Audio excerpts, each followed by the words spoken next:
जय हिंद दोस्तों, स्वागत है आप लोग की आपके अपने YouTube channel accent math class पे। दोस्तों आप लोग के लिए लेके आ चुका हूँ, ये सेट नंबर आपको 18 होगा। टेस्ट सीरीज का 18वां सेट है और 2 सेट सिर्फ और आपको बच गया। 20 सेट आपको बोले थे करवाएंगे और 2 सेट सिर्फ और सिर्फ आपको बच गया। उसके बाद आपका मैथ का क्लास स्टार्ट कर दिया जाएगा। तो इसमें आप लोग को हम अभी प्रत्येक क्वेश्चन के लिए 5 सेकेंड का समय देंगे और आप लोग को नीचे कमेंट बॉक्स में लिखते चलना है। एक का बी लगता है तो एक का बी, एक का सी लगता है, जो आपको आंसर लगता है वो सारा आंसर आप लोग को बताते जाना है। और 30 क्वेश्चन अभी आप लोग करवाएंगे और 30 में से कम आप 20 का सही जवाब हमको दीजिएगा, तब आपका तैयारी ठीक ठाक है, नहीं तो आपका तैयारी बहुत ज़्यादा गड़बड़ है। तो चलिए हम लोग क्लास को स्टार्ट करते हैं। तो यहाँ पे सबसे पहला क्वेश्चन है, रहीम जो गति दीप की कुल कपूत गति सोय, बारे उजियारे लागे बढ़े अंधेरो हाय में अंधकार है, अंधकार है। तो यहाँ पे इसमें जो है, जहाँ किसी शब्द का अनेक अर्थों में एक ही बार प्रयोग हो वहाँ उसको हम लोग क्या कहते हैं, तो उसको जो कहते हैं वह आप लोग नीचे कमेंट बॉक्स में बता चुके होंगे। अश्लेष अलंकार कहते हैं। चलिए आगे क्वेश्चन आप लोग के स्क्रीन पे है। कहा गया है, संदेश सनी मधुवन कपू भरे में अलंकार है। कौन सा अलंकार है? फटाफट आप लोग नीचे कमेंट बॉक्स में बताइए। आपको हम अधिक समय नहीं देंगे, आप लोग को फटाफट नीचे कमेंट बॉक्स में लिखते चलना है। तो 2 नंबर का बिल्कुल सही आंसर जो हो जाएगा वह भी आपको ऑप्शन नंबर डी हो जाएगा, अति सोयुक्त अलंकार है। चलिए आगे क्वेश्चन आ गया, वही फिर तत्सम तद्भव। जो कहा गया, निम्न में से तत्सम शब्द का चयन कीजिए। तत्सम शब्द कौन सा है? और आपको 4 ऑप्शन यहाँ पे देखने के लिए मेरा होगा, तो आप लोग को नीचे कमेंट बॉक्स में बताना है जो सही आंसर क्या हो जाएगा। दोस्तों अगर आप लोग अभी तक इस चैनल को सब्सक्राइब नहीं किए हैं तो सब्सक्राइब करके बेल आइकन ऑल कर लीजिएगा, और वीडियो को लाइक नहीं किए हैं तो लाइक कर दीजिएगा। और आप लोग को इससे पहले हम पर्यायवाची शब्द, विलोम शब्द, मुहावरा क्लास दे चुके हैं और इससे पहले वाला सभी सेट करवा चुके हैं। तो प्लेलिस्ट का लिंक नीचे डिस्क्रिप्शन में दे देंगे या आप लोग चैनल पर जाके देख सकते हैं। तो इसका 3 नंबर का तत्सम शब्द कहा गया था, कौन सा तत्सम शब्द है? तो इसका बिल्कुल सही आंसर हो जाएगा भाग्य। चलिए आगे क्वेश्चन आप लोग की स्क्रीन पे है। कहा गया यहाँ पे, निम्न में से एक शब्द में द्विंग समास है। द्विंग समास कौन है? उन शब्द का चयन कीजिए। तो फटाफट आप लोग चयन कीजिए। 4 ऑप्शन आपको दिखा रहा है, आप लोग नीचे कमेंट बॉक्स से हमको बताइए। तो इसका बिल्कुल सही आंसर हो जाएगा आपको ऑप्शन नंबर डी, सप्ताह। सप्ताह यानी कि द्विंग समास में पहला पद संख्यावाचक होता है, याद रखिएगा। चलिए आगे क्वेश्चन आप लोग के स्क्रीन पे 5वां। कहा गया यहाँ पे, निम्न में से तद्भव का चयन करें। तत्सम तद्भव, यही दोनों सबसे अधिक शब्द में से पूछा जाता है, तो आप लोग याद रखिएगा। और इसको कैसे बनाया जाता है अगर नहीं पता है तो आप लोग नीचे कमेंट करिए। तो इसका व्याकरण का शब्द चैप्टर का एक स्पेशल क्लास आप लोग को हम दे देंगे, जिसमें कि आपको हम एक A to Z डिटेल से आप लोग को बता देंगे। तो इसका बिल्कुल सही आंसर जो हो जाएगा वो आपको ऑप्शन नंबर सी हो जाएगा। छ तद्भव है, अन्य तत्सम शब्द है। अन्य जितना है यहाँ पे सब क्या है? तत्सम शब्द है। चलिए फिर से एक तद्भव आया है। कहा गया यहाँ पे, निम्न में से तद्भव शब्द का चयन करें। तो आप लोग चयन करिए और बताइए जो सही आंसर क्या हो जाएगा। चलिए उम्मीद है आप लोग बता चुके होंगे। इसका जो बिल्कुल सही आंसर हो जाएगा वो आपको ऑप्शन नंबर डी हो जाएगा। ऑप्शन डी आपका बिल्कुल 3 का इसका बिल्कुल सही आंसर हो जाएगा। चलिए 7वां क्वेश्चन है। कहा गया यहाँ पे, उपमान का विलोम शब्द बताइए। तो विलोम शब्द का क्लास नहीं देखे हैं तो आप लोग जाइए, प्लेलिस्ट का लिंक दिया हुआ है, आप लोग प्लेलिस्ट में जाइए और उसका क्लास देख लीजिए, चैनल पे डाल दिया गया है। तो उम्मीद है आप लोग विलोम शब्द बता चुके होंगे, यानी उल्टा शब्द। तो इसका 7 का जो बिल्कुल सही आंसर हो जाएगा वो आपको ऑप्शन नंबर डी हो जाएगा, उपमेय। उपमेय। चलिए आगे क्वेश्चन आप लोग के स्क्रीन पे है। कहा गया यहाँ पे, ह्रास्य का विलोम शब्द है, क्या है? फटाफट आप लोग नीचे कमेंट बॉक्स से हमको बताइए और फटाफट बताइएगा, अधिक समय नहीं दिया जाएगा। तो इसका बिल्कुल सही आंसर हो जाएगा ऑप्शन नंबर आपको डी हो जाएगा, वृद्धि। चलिए आगे क्वेश्चन आप लोग की फिर से स्क्रीन पे देख सकते हैं, विलोम शब्द लगातार दिया गया है इस सेट में।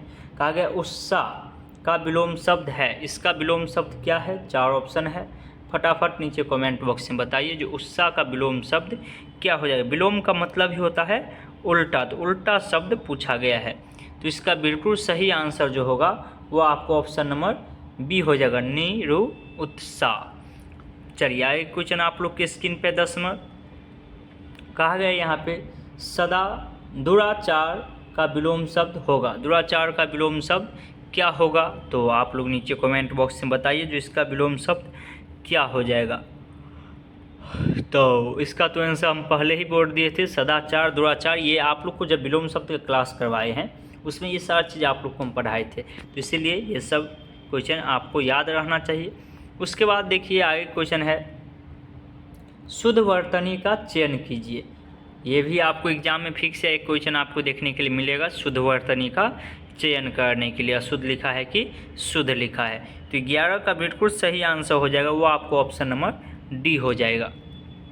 चलिए आगे क्वेश्चन आप लोग के स्क्रीन पे है कहा गया है वर्तनी की दृष्टि से अशुद्ध शब्द को चिन्हित करें। जो गलत लिखा गया है वर्तनी की दृष्टि से वो शब्द हमको कहा है, यहाँ पे 4 ऑप्शन दिया गया है और आप लोग को नीचे कमेंट बॉक्स में बताना है जो कौन सा ऑप्शन सही है। 4 ऑप्शन आपको दिया गया है, तो उम्मीद है आप लोग बता चुके होंगे, यानी शुद्ध नहीं इसमें अशुद्ध पूछा गया था। तो इसका बिल्कुल सही आंसर हो जाएगा option number B. Option B आपका बिल्कुल सही हो जाएगा, गृहिणी। चलिए आगे क्वेश्चन की ओर हम लोग चलते हैं। क्वेश्चन नंबर 13 आप लोग के स्क्रीन पे है कहा गया वर्तनी के दृष्टि से अशुद्ध शब्द है। वर्तनी के दृष्टि से अशुद्ध शब्द है, कौन अशुद्ध शब्द है यही पूछा गया है। यहाँ पे 4 ऑप्शन आपको देखने के लिए मिल रहा होगा, तो आप लोग नीचे कमेंट बॉक्स में बताइए जो सही आंसर क्या हो जाएगा। उम्मीद है आप लोग बता चुके होंगे। इसका बिल्कुल सही आंसर हो जाएगा ऑप्शन नंबर डी। अशुद्ध शब्द है आकर्षण, जो है वो गलत लिखा गया है, ऐसे नहीं लिखाएगा आकर्षण। चलिए आगे क्वेश्चन की ओर हम लोग बढ़ते हैं। यहाँ पे देखिए आकर्षण में एक चीज़ और आप लोग ध्यान दीजिएगा, बस ये वाला जो है चांद बिंदु इस पे होना चाहिए, 9 पे नहीं तो पूरा सही लिखा हुआ है। तो ऐसे ही एक पॉइंट आपको गलत रहेगा, आपको लगेगा सही है, ठीक है। चलिए आगे क्वेश्चन 14वां क्वेश्चन कहा गया वह जमीन जिसमें कुछ न पैदा हो वाक्य के लिए एक शब्द बनाइए। और 4 ऑप्शन है, ये तो आप आसानी से बता सकते हैं। और दोस्तों वीडियो को अधिक से अधिक शेयर कीजिए ताकि अधिक से अधिक व्यक्ति चैनल से जुड़ सके और आप लोग का मैथ का क्लास स्टार्ट कर दिया जाए। तो चलिए इसका जो बिल्कुल सही आंसर हो जाएगा 14 नंबर का वह हो जाएगा आपको option number B. Option B आपका बिल्कुल सही आंसर हो जाएगा उत्सर। उत्सर भूमि उसको हम लोग कहते हैं जिसमें कुछ भी पैदा कुछ न पैदा हो। चलिए आगे क्वेश्चन आप लोग के स्क्रीन पे है कहा गया जो मरने वाला हो वाक्य के लिए एक शब्द होगा, उसके लिए एक शब्द बताइए। 4 ऑप्शन है, आप लोग फटाफट नीचे कमेंट बॉक्स में हमको बताइए जो 15 का सही आंसर क्या हो जाएगा। तो इसका बिल्कुल सही आंसर हो जाएगा ऑप्शन नंबर डी, मरना सन्ने। चलिए आगे क्वेश्चन की ओर हम लोग बढ़ते हैं। क्वेश्चन नंबर 16 आप लोग के स्क्रीन पे है कहा गया जिस पर विजय प्राप्त कर ली गई हो के लिए एक शब्द है। तो ये आपको पीछे वाला सेशन में भी आपको हम करवाए थे, सेट नंबर 8 या 9 में, आप लोग अगर पढ़े होंगे तो आप लोग को याद होगा। तो इसका बिल्कुल सही आंसर हो जाएगा option number C. Option C आपका बिल्कुल सही हो जाएगा पराजित। चलिए आगे क्वेश्चन देखते हैं। चलिए 17वां क्वेश्चन कहा गया है घर का पर्यायवाची शब्द है। पर्यायवाची शब्द का आप लोग को बोले हैं, कल ही क्लास आप लोग को दिए हैं पर्यायवाची शब्द वाला, तो नहीं देखे हैं तो जाके जरूर देख लीजिएगा। तो आप लोग उम्मीद है नीचे कमेंट बॉक्स में बता चुके होंगे, आपको अधिक समय हम देंगे नहीं। और आप लोग वीडियो देखते हैं लेकिन कमेंट नहीं करते हैं, तो सभी को कमेंट करते चलना है ताकि आपको ही पता चल सके जो आप कितना पानी में है। अच्छा कितना पानी में है ये आप लोग को जैसे भाषा हो गया, ऐसे ही क्वेश्चन हिंदी में आप लोग को आता है तो उसका अर्थ आप समझ सकते हैं। चलिए आगे क्वेश्चन आप लोग को है भूतेश का पर्यायवाची शब्द है। क्या होगा पर्यायवाची शब्द? 4 ऑप्शन है, आप लोग बताइए जो सही आंसर क्या हो जाएगा। 18 नंबर का सही आंसर क्या होगा आप लोग फटाफट नीचे कमेंट बॉक्स में बताइएगा। चलिए आपका समय ख़त्म हो चुका है। इसका बिल्कुल सही आंसर हो जाएगा option number B. Option B आपका बिल्कुल सही हो जाएगा महादेव। महादेव आपको बिल्कुल सही आंसर हो जाएगा। चलिए आगे क्वेश्चन आप लोग के स्क्रीन पे है 19वां क्वेश्चन कहा गया है अतीत के चलचित्र किसकी रचना है। अतीत के चलचित्र किसकी रचना है। और 4 ऑप्शन आप लोग को देखने के लिए मिल रहा है यहाँ पे, option A, option B, option C, option D. आप लोग को नीचे कमेंट बॉक्स में बताना है जो 19 नंबर का सही आंसर क्या हो जाएगा।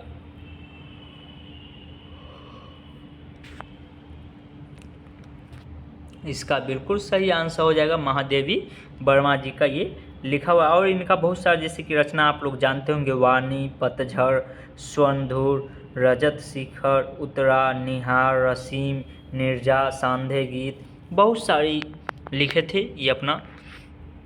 चलिए आगे की फिर आपको एक क्वेश्चन आपको रचना वाला भी फिक्स है, आपको एग्जाम में रहेगा ही, तो ये चीज़ आप लोग याद रखिएगा।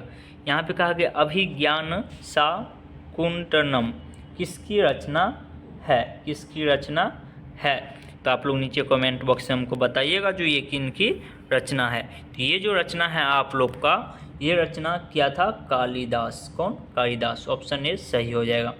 चलिए 21वां क्वेश्चन आप लोग के स्क्रीन पे है। कहा गया है परिवेश का समानार्थी शब्द होगा, यानी कि समानार्थी शब्द का मतलब वही पर्यायवाची शब्द दिया हम लोग, जिसमें समान अर्थ वाले शब्द को ही क्या कहते हैं, समानार्थी शब्द कहते हैं। तो आप लोग उम्मीद है नीचे कमेंट बॉक्स में बता चुके होंगे। इसका जो बिल्कुल सही आंसर हो जाएगा वो आपको हो जाएगा ऑप्शन नंबर आपको सी। ऑप्शन सी आपका वातावरण, परिवेश कहते हैं ना, परिवेश में जैसा परिवेश में रहे छै ओहन भ जाए छै, या जैसे परिवेश में रहता है वैसा हो जाता है। तो यानी कि जैसा वातावरण में रहता है वैसा हो जाता है। फिर है उसके बाद यहाँ पे जो सुंदर, सुंदर का समानार्थी शब्द होगा, यानी समान अर्थ वाले शब्द क्या होगा। तो आप लोग फटाफट नीचे कमेंट बॉक्स में हमको बताइए जो 22 नंबर का सही आंसर क्या होगा। तो चलिए इसका जो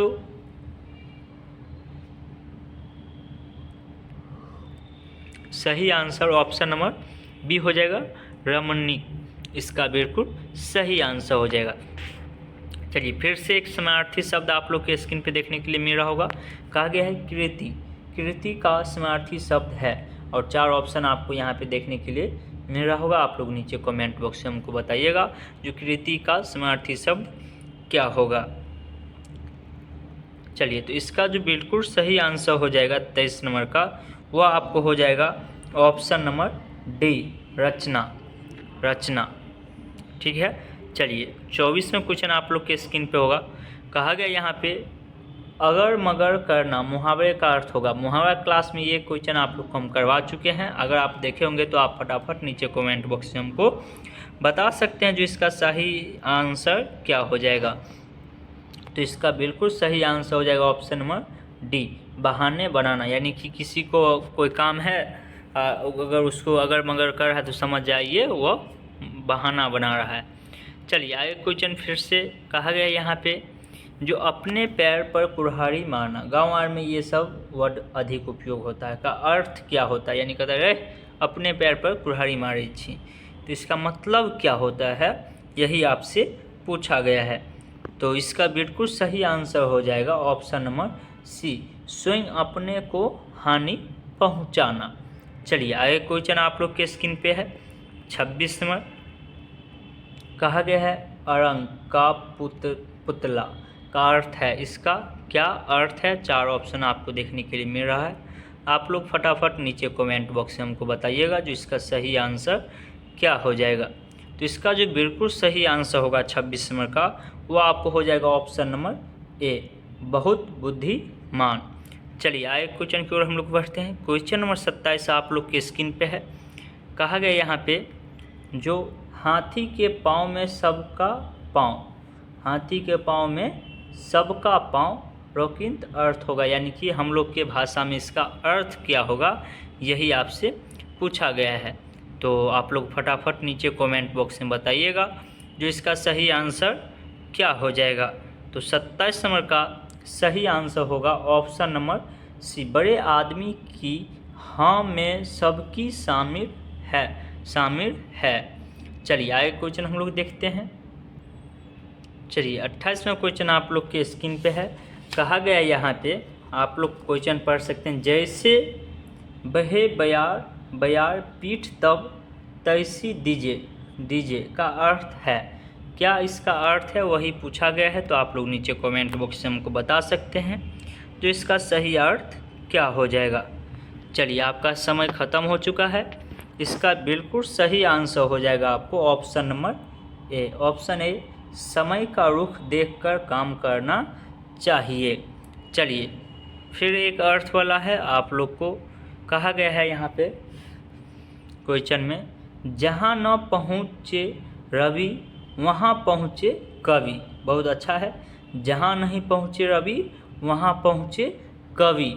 ये हम लोग के गांव घर के भाषा में कहता है, रे जहाँ नहीं पहुँच रो रवि वहाँ पहुँच जे तो कवि। इसका अर्थ क्या होता है वही आपसे पूछा गया है। तो फटाफट आप लोग नीचे कमेंट बॉक्स में हमको बताइए जो इसका सही में अर्थ क्या होता है। उम्मीद है आप लोग बता चुके होंगे। तो इसका जो बिल्कुल सही आंसर हो जाएगा वो आपको ऑप्शन नंबर ए हो जाएगा। कवि के लिए वहाँ कुछ भी अगमय नहीं है। चलिए आगे क्वेश्चन की ओर हम लोग बढ़ते हैं। क्वेश्चन नंबर 30 आप लोग देख सकते हैं, आप लोग के स्क्रीन पे है। कहा गया है, जिस संज्ञा शब्दों से पदार्थ का नाप तौल का बोध होता है उन्हें क्या कहते हैं। परिभाषा दे दिया है और 4 ऑप्शन आप लोग को दे दिया है। तो आप लोग को क्या करना है, इस चारों ऑप्शन में से बताना है कौन सा ऑप्शन सही होगा। और दोस्तों अगर आप लोग अभी तक वीडियो को लाइक नहीं किए हैं तो लाइक कर दीजिए। चैनल पर अगर पहली बार आए हैं तो चैनल को सब्सक्राइब करके बेल आइकन ऑल कर लीजिएगा। और हाँ, अपने दोस्तों के साथ वीडियो को शेयर कीजिए, व्हाट्सएप, फेसबुक, जहाँ हो सके आप लोग शेयर कीजिए ताकि आप लोग का मैथ का क्लास हम स्टार्ट कर दें। जितना अधिक बच्चा जुड़ेगा उतना जल्दी मैथ का क्लास हम स्टार्ट कर देंगे। जैसे कि आप लोग को बोले थे हम 25 से 30 के बीच आप लोग का मैथ का क्लास मिलना शुरू हो जाएगा। तो ये कंफर्म रखिए, 25 तारीख के बाद और 30 तारीख के पहले आप लोग का क्लास स्टार्ट कर दिया जाएगा। बिल्कुल फ्री क्लास चलने वाला है यूट्यूब के माध्यम से। तो आप लोग चैनल से जुड़ जाइए और अधिक से अधिक विद्यार्थी को जोड़िए ताकि हमें पढ़ाने में अधिक से अधिक मज़ा आए। और हाँ, अब आप लोग 30 क्वेश्चन आप लोग करवा चुके हैं तो 30 में आप लोग बताइएगा जो कितना आप सही कर पाए हैं। आप लोग नीचे कमेंट बॉक्स में ये चीज़ जरूर लिख के बताइएगा। तो चलिए 30 नंबर का सही आंसर जो हो जाएगा वो आपको ऑप्शन नंबर सी हो जाएगा। परिमाणवाचक संज्ञा यानी परिमाणवाचक दिया गया है। तो चलिए मिलते हैं हम लोग फिर से आगे वाले वीडियो में। तब तक के लिए जय हिंद, जय भारत।